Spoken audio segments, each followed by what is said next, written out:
Namaskar to everyone. I'm Achna. Today I'm gonna explain you the seventh chapter, Fair Play. Before you read, पढ़ने से पहले has your best friend ever done something you thought was wrong? क्या आपके friend ने कभी ऐसा कुछ करा है जो कि गलत हो, कि आपने सोचा कि ये तो रॉन्ग है, ठीक है, कुछ करा उसने और आपको लगा कि उसने गलत है, and what do you do that, आप क्या करते हो उस समय? डिड यू कीप क्वाइट, आप उस समय चुप रहते हो, और did you tell your friend what you thought, मतलब क्या अपने फ्रेंड को आप बताते हो कि उस समय आप क्या सोच रहे हो, ठीक है, ये आप बताते हो। Read this story about two friends, ये दो फ्रेंड की स्टोरी है, इसको पढ़िए। And who had to decide what was more important, जो उन्होंने सोचा कि ज्यादा इम्पोर्टेंट चीज क्या होती है, कि हमारी जो फ्रेंडशिप है उनकी एनिमिटी, शत्रुता है, बैर है एक दूसरे से, और a sense of what is right what is wrong, और ये सेंस, ये सही है या गलत है, इस बारे में सोचना, ये ज्यादा सही रहेगा, या आपकी फ्रेंडशिप ज्यादा मायने रखती है, आपके मतलब एक दूसरे से जो हमारी बैर हो जाते हैं, हमारी दोस्ती है लाइक कभी टूट जाती है, तो हम एक दूसरे से बहुत नाराज हो जाते हैं, उस टाइम पे हमें कुछ सोचता नहीं है, तो ये ज्यादा इम्पोर्टेंट है, या जो चीज सही है या गलत है वो ज्यादा इम्पोर्टेंट है। तो इस थ्रू दिस चैप्टर ऑथर ने इस चीज को डिस्क्राइब करने की कोशिश करी है। ओके, तो फेयर प्ले, फेयर का मतलब जो चीज सही होती है, बिल्कुल, है ना, प्ले जो खेल होता है, लाइक आपका प्ले, लाइक खेल, प्ले एक तरह का नाटक होता है जो कि बताया है इसमें कि क्या चीज बेसिकली इस स्टोरी में हो क्या रहा है। तो पार्ट वन में ये बता रखा है, जुम्मन शेख और Algu Chaudhary were good friends. Jumman Sheikh और अलगू चौधरी क्या थे, बहुत अच्छे दोस्त थे। So strong was their of friendship, मतलब उनका जो फ्रेंडशिप का जो बॉन्ड था वो बहुत ही अटूट था, लाइक बहुत ही अच्छा था, स्ट्रॉन्ग था। And that when either of them went away from the village, मतलब उन दोनों में से कोई भी अगर विलेज से जाता था, तो द अदर, दूसरा जो जना होता था, लुक आफ्टर हिज फैमिली, उसकी फैमिली का ध्यान रखता था।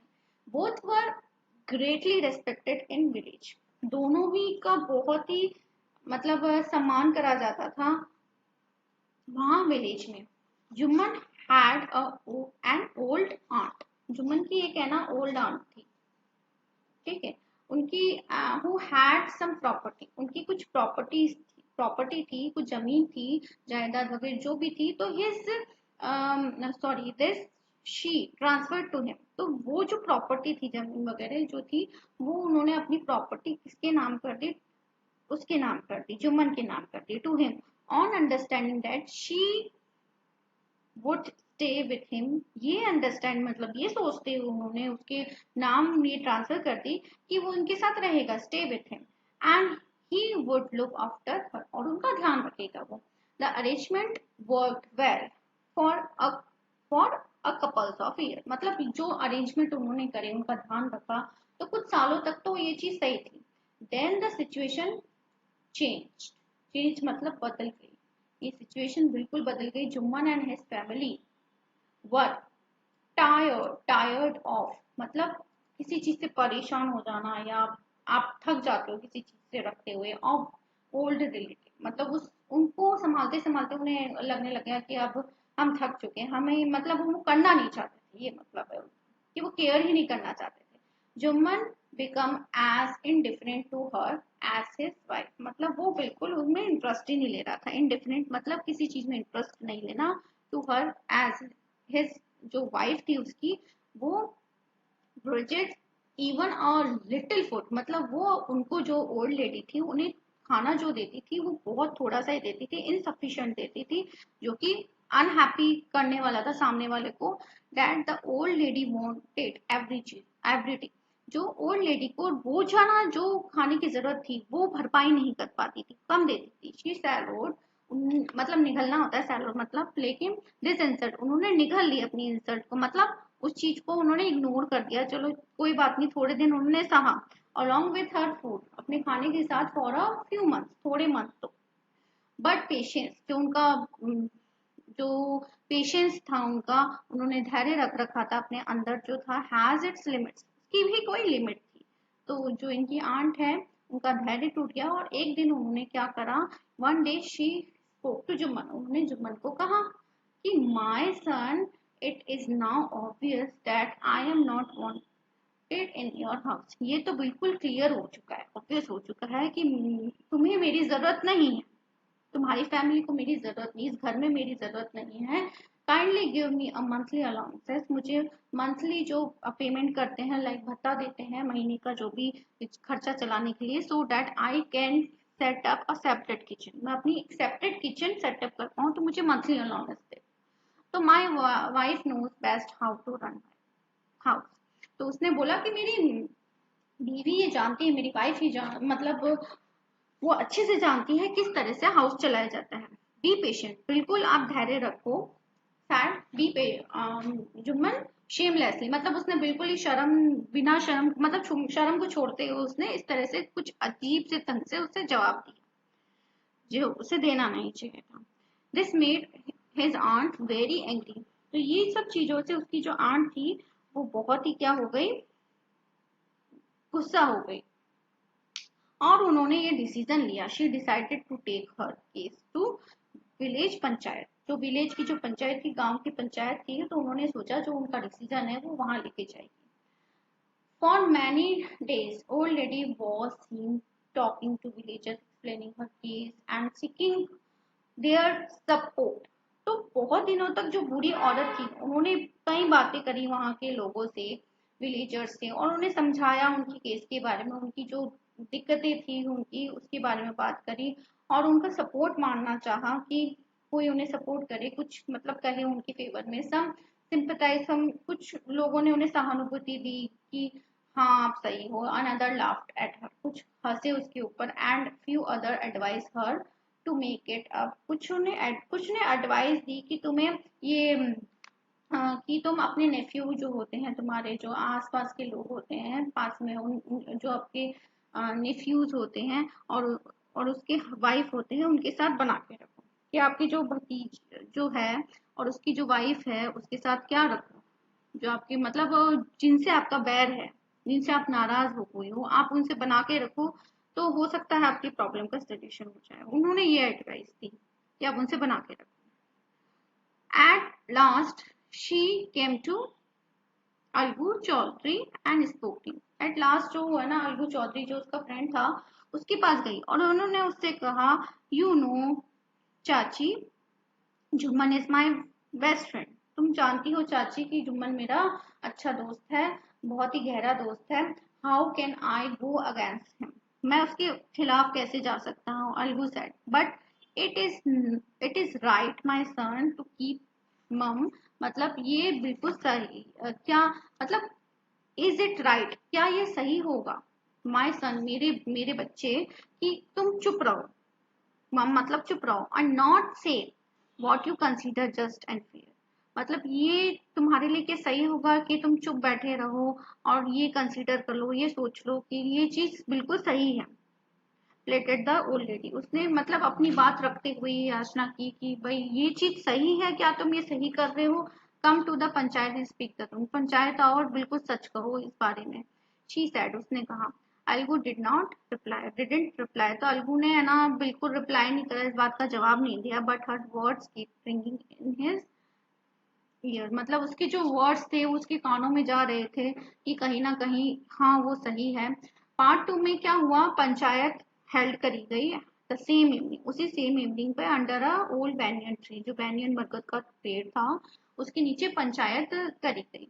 तो जुम्मन स्टूड अप, जुम्मन खड़ा हुआ, and said, the voice of panchayat, पंच जो है, पंच की जो आवाज होती है वो वॉइस ऑफ गॉड, गॉड की, भगवान की आवाज होती है। Let my aunt nominate the head panch, मतलब मेरे आंट को जो नॉमिनेट करने दो, ये चुनने दो कि हेड कौन बनेगा पंच का इस बार। I will abide by her, मैं उसकी जो डिसीजन होगा वो बिल्कुल एक्सेप्ट करूंगा। Okay, and panch knows neither friend और नॉट एनिमी, मतलब पंच जो होता है वो ना ही आपका दोस्त होता है ना ही आपका दुश्मन होता है। वॉट यू डू यू से to Algu Chaudhary, the old lady announce, क्या तुम अलगू चौधरी के बारे में क्या कहते हो, ओल्ड लेडी ने कहा। अनाउंस करा, मतलब उसका नाम उन्होंने पंच के लिए अनाउंस करा। फाइन, रिप्लाइड जुम्मन, मतलब जुम्मन ने कहा ठीक है चलो आप इनको चुन रहे हो ठीक है। तो वो हाइडिंग कर रहा था, छुपा रहा था उसका जॉय। उसने सोचा कि वो तो उसका दोस्त है, वो तो उसके फेवर में ही बोलेगा। तो वो अपना जो जॉय था उसे तो खुशी हो गई कि मेरे दोस्त को चुन लिया। तो वो अपने जॉय को, अपनी खुशी को छुपा रहा था over this un excited piece of luck. उसने सोचा मेरा भाग्य तो बहुत अच्छा है, मेरा जो लक है वो बहुत अच्छा है कि जो उसने सोचा भी नहीं था अनएक्सपेक्टेड, मतलब जो सोचा भी नहीं था वो हो गया।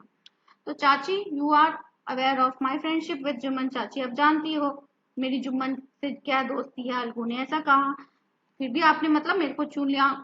आई know that replied the aunt. मैं जानती हूँ, आंट ने कहा, but I also know you will not kill your conscience for the sake of friendship. मैं ये भी जानती हूँ कि तुम अपनी जो अंतरात्मा की जो आवाज होती है, जो अंदर से आपकी मतलब भाव निकलते हैं किसी चीज पर, या आप सोचते हो किसी के बारे में कि आप क्या किसी चीज में कोई डिसीजन लेते हो कि ये तो सही है, तो आप अपनी फ्रेंडशिप के लिए, जो तुम्हारी फ्रेंडशिप है उसके बदले तुम अपने मतलब जो तुम्हारा डिसीजन है, अंदर की जो आत्मा तुम्हारी बोल रही है कि ये सही है गलत है, उसके लिए तुम ऐसा नहीं करोगे, किल नहीं करोगे अपने कंसाइंस को। ठीक है।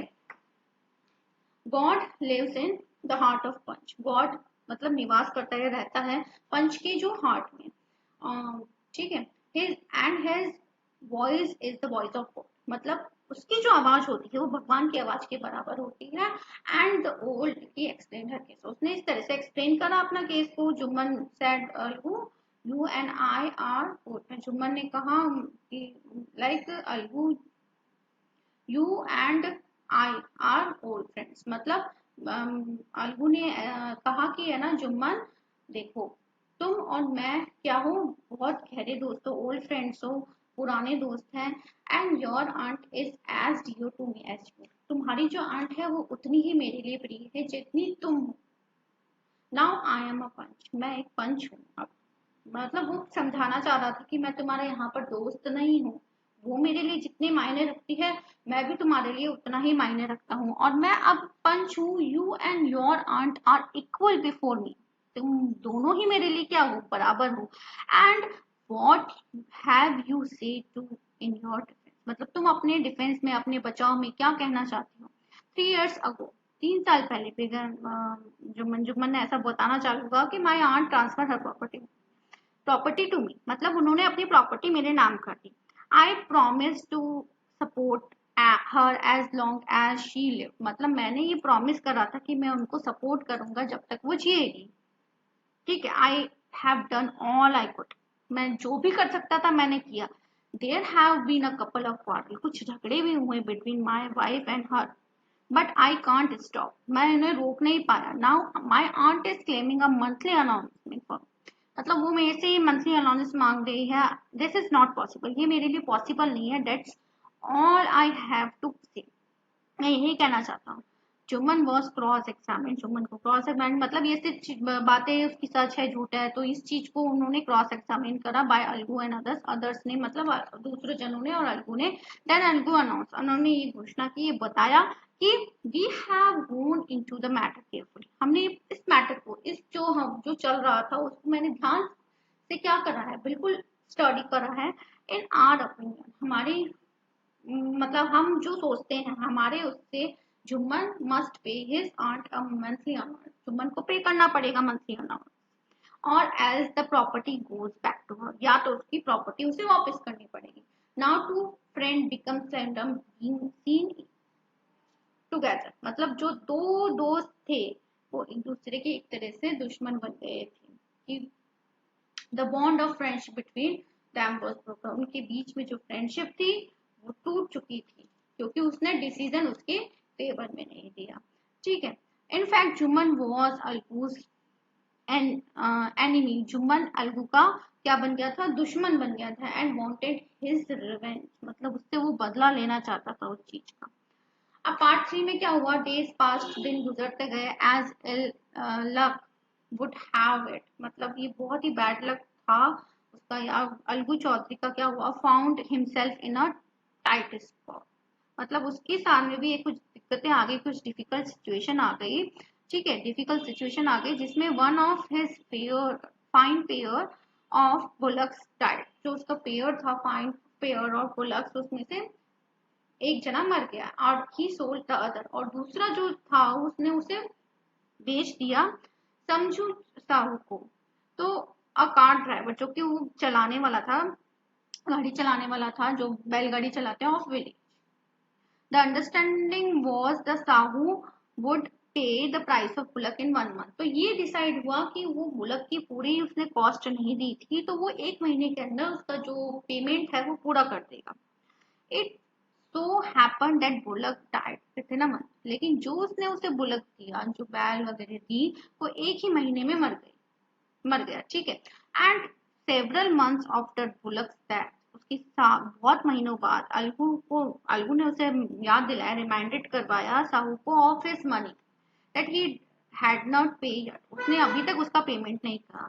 साहू गॉट वेरी अनॉट, वो बिल्कुल नाखुश हुआ इस पे। आई कांट पे यू अ पैनी, मैं तुम्हें एक पैसे, मतलब उस पैनी तो वैसे कहते हैं कि 100 पाउंड, 100 पैनी का वो होता है, 1 पाउंड होता है, पाउंड एक करेंसी होती है, लेकिन यहाँ पर पैनी का मतलब ये होगा एक पैसा नहीं दूंगा मैं तुम्हें। फॉर द रिच ब्रेस्ट, मतलब ये जो बहुत ही बड़े, जो अजीब सा तुमने जो अनहैप्पी वाला उन्होंने जो तुमने मेरे को ये दिया है, बड़ा सा जानवर दिया है, ये ब्रेस्ट दिया है, उस जानवर के लिए मैं तुम्हें कुछ भी नहीं दूंगा, क्योंकि वो मर गया था, ठीक है। He brown brought us nothing but, मतलब ये मेरे लिए कुछ भी नहीं लेके आया, इसने तो मुझे बर्बाद कर दिया। And I have a bullock, मेरे पास एक बुलक है, use it for a month, 1 महीने उसे यूज में लो, and then return to me, और फिर मुझे वापस से दे दो। No money for the dead, मतलब वो मरे हुए बुलक के लिए मैं एक पैसा नहीं दूंगा। ही सेड, उसने एंग्रीली, मतलब गुस्से से कहा। Algu decided to refer the case to the panchayat, तो उसने क्या करा, रेफर करा कि वो पंचायत में क्या करेगा, केस करेगा। For a second time a few months preparation of holding panchayat were made, मतलब ये भी क्या हुआ था कुछ, फॉर अ सेकेंड टाइम, ये मतलब दूसरी बार हो रहा था कि थोड़े ही महीनों बाद क्या हो रही थी, पंचायत की प्रिपरेशन हो रही थी, होल्डिंग करी जा रही थी। And both parties were started meeting people seeking their support, मतलब दोनों ही पार्टी ने स्टार्ट कर दी मीटिंग, और उनके सपोर्ट के लिए लोगों से सपोर्ट मांगने लग गए कि आप मेरे व्यू में करो, मेरे उसमें हक में मतलब बोलना, इस तरह से, ठीक है। तो पंचायत हेल्ड करी गई under the old banyan tree, जैसे कि पहले करी गई थी। Algu stood up and said the voice of panch is the voice of God, उसने भी यही कहा, वो खड़ा हुआ और उसने कहा कि जो पंच की वॉइस होगी वही भगवान की आवाज मानी जाएगी। Let Sahu nominate the head panch, मतलब उसने बोला कि साहू को नॉमिनेट करे, जैसे उस समय ओल्ड लेडी ने नॉमिनेट करा था, तो उसने नॉमिनेट करा कि पंच कौन सा है उसे करने दो। आई will abide by his decision, मैं उसकी जो भी डिसीजन होगा मान लूंगा, उसने ये कहा अलगू ने। तो Sahu saw this chance and was the name of Jammu, तो साहू ने सोचा कि मैं, मतलब उसने देखा कि ये तो चांस मिल गया है मुझे, कि मुझे तो आप, मैं खुद चुन सकता हूँ पंच को, तो उसने क्या करा, जुम्मन का नाम ले लिया। अलगूज हर्ट, मतलब उसका हार्ट एकदम से क्या हो गया इस चीज पे, मतलब वो धड़कने लग गया कि अब क्या करा जाए, एकदम से हार्ट बीट अप हो जाती है, एंड हर ही टर्न पेल, एकदम से पीला सा पड़ जाता है, कि उसे पता था कि वो उससे हो सकता है उसकी दुश्मनी निकाले, क्योंकि लास्ट टाइम उसने उसके फेवर में, उसके ओल्ड लेडी के फेवर में आंसर, उसका डिसीजन ले लिया था। But what could he do, लेकिन वो कुछ कर नहीं सकता था इसके लिए। द मोमेंट, जो उस समय क्या हुआ, जुम्मन बिकम हेड पंच बन गया। ही रियलाइज हिज रिस्पॉन्सिबिलिटी एज जज, वो उसने रियलाइज करी कि उसकी रिस्पॉन्सिबिलिटी क्या है, उसकी जिम्मेदारी है कि उसे जज बनना है। द डिग्निटी ऑफ हिज, उसे अपनी डिग्निटी को बनाए रखना है, ठीक है। तो could he seated in the high place, वो उस हाई प्लेस पे बैठा हुआ है, उस ऊपर पद पे बैठा हुआ है, हैव हिज रिवेंज नाउ, उसका वो अपना बदला भी लेना चाहता है। ही थॉट एंड थॉट, वो सोचता रहा इस बारे में कि मैं मतलब बदला लूं या क्या करूं, इस बारे में वो सोचता गया। No, he must not allow his personal feeling to come in the way of speaking the truth, doing justice। तो वो बोल रहा है कि मेरी जो पर्सनल फीलिंग है, हाँ मुझे बुरा लगा उस टाइम पे उसने मेरे गिफ्ट में आंसर नहीं दिया, लेकिन जो पर्सनल फीलिंग है वो मैं सच्चाई के और जस्टिस जो न्याय है उसके बीच में उस आवाज को नहीं ला सकता हूँ, ठीक है। तो ऐसा उसने जुम्मन जो था उसने ऐसा सोचा। ठीक है, both Algu and Sahu state their cases, उन्होंने दोनों ने अपने केस बताए। तो दे वर क्रॉस एग्जामिन, उनको क्रॉस एग्जामिन करा गया and case was consider deeply, और ये बहुत ही गहराई से इस बारे में पूरी कंसीडर करा के, तो बहुत ही गहरा केस है। Then Jumman stood up and announced, तो जुम्मन खड़ा हुआ और उसने अनाउंस करा, उसने डिसीजन दिया, it is your our opinion, हमारी जो ओपिनियन है हमारा, कि उसके हिसाब से जो साहू है उसे should pay Algu the price of bullock, उसकी बुलक की कॉस्ट उसे देनी पड़ेगी। क्योंकि वैन जो साहू था ब्रॉड द बुलक, जब उसने उसे खरीदा था, it suffered from no disability और डिजीज, मतलब जब उसने खरीदा था वो बिल्कुल हेल्दी था, उसमें कोई भी खराबी नहीं थी, उसे कोई भी डिजीज नहीं थी, कोई भी बीमारी नहीं थी। ठीक है, डिसेबिलिटी नहीं थी। ठीक है, तो लाइक उसका कोई भी सारे बॉडी पार्ट्स ठीक चल रहे थे, सब कुछ सही था और कोई बीमारी नहीं थी। The death was bullock was unfortunate, जो उसकी डेथ हुई है वो मतलब अभाग्यपूर्ण, या इस तरह से दुर्भाग्यपूर्ण जो उसकी क्या हुई है, डेथ हुई है। Algu can not be blame for it, Algu उसके लिए बट मतलब उसके लिए ब्लेम नहीं करा जा सकता अलगू को। Algu could not contain his feeling, वो अपनी फीलिंग को रोक नहीं पाया। उसने जैसे ही ये वर्ड सुने कि उसने उसके फेवर में बोला है और जो राइट था डिसीजन उसने वो ही लिया, ही स्टूड अप, वो खड़ा हुआ and said loudly over and over again, वो बार बार यही कहता गया, विक्ट्री टू पंचायत, मतलब दिस इज द जस्टिस, यही न्याय है, पंचायत की जय हो, और यही न्याय है, और good God lives in the voice of panch, पंच की वॉइस में ही भगवान निवास करता है। Soon after Jumman came to Algu, जल्दी ही जुम्मन अलगू के पास आया और उससे एम्ब्रेस करा, उसे हक करा, उसे गले लगाया एंड सेड, और कहा, सिंस लास्ट पंचायत, जब लास्ट पंचायत हुई थी, I had become your enemy, मैं तुम्हारा एनिमी बन गया था। टुडे आई रियलाइज, आज मैंने उस चीज को रियलाइज करा, उस चीज को महसूस करा, what it mean to be a panch, एक पंच बनना क्या होता है। मतलब उसने जब पंच बना तो उसने वो सोचता गया कि हाँ मुझे अपना रिवेंज लेना है, अपना बदला लेना है, लेकिन उसने अपनी डिग्निटी, अपनी गरिमा को बनाए रखने के लिए, ठीक है, उस चीज को बनाए रखने के लिए उसने क्या करा, वो ही डिसीजन लिया जो एक सच्चे पंच का डिसीजन होता है। Panch has no no friend nor enemy, एक पंच का कोई भी दोस्त नहीं होता, कोई भी दुश्मन नहीं होता है। ही नोज ओनली जस्टिस, उसे सिर्फ न्याय जानता है वो। ठीक है, जो सही है वो गलत है वो ही जानता है। Let no one deviate from the path of justice, मतलब कोई भी अपने पाथ से, जो रास्ता है सही रास्ता, उसे छोड़ना नहीं चाहिए। ठीक है, डाइवर्ट नहीं होना चाहिए। और ट्रुथ वॉज फ्रेंडशिप और एनिमिटी, मतलब जो सच्चाई होती है उसके रास्ते, अपनी फ्रेंडशिप के लिए, अपनी जो बैर हो रहा है एक दूसरे से उसके लिए, अपने सच्चाई वाले पाथ को, उससे हटना नहीं चाहिए। Algu embrace his friend, Algu ने भी अपने फ्रेंड को गले लगाया और रोने लगा। And his tear washed away all the dirt, मतलब उसके जो आंसू थे वो उसने किसको बहा दिया, वो जो भी हमारे उनके मन में गंदगी थी, मिसअंडरस्टैंडिंग वाली, एक दूसरे के प्रति बैर था, जो ना समझी थी कि गलत करा उसने मेरे साथ, वो सारी चीजें उन दोनों के बीच में जो भी बैर था वो दूर हो गया बिटवीन दैम। ठीक है, और इस तरह वो अच्छे दोस्त बने रहे। तो this is your chapter. In next lecture we will discuss the next chapter. Till then, bye bye students, have a nice day.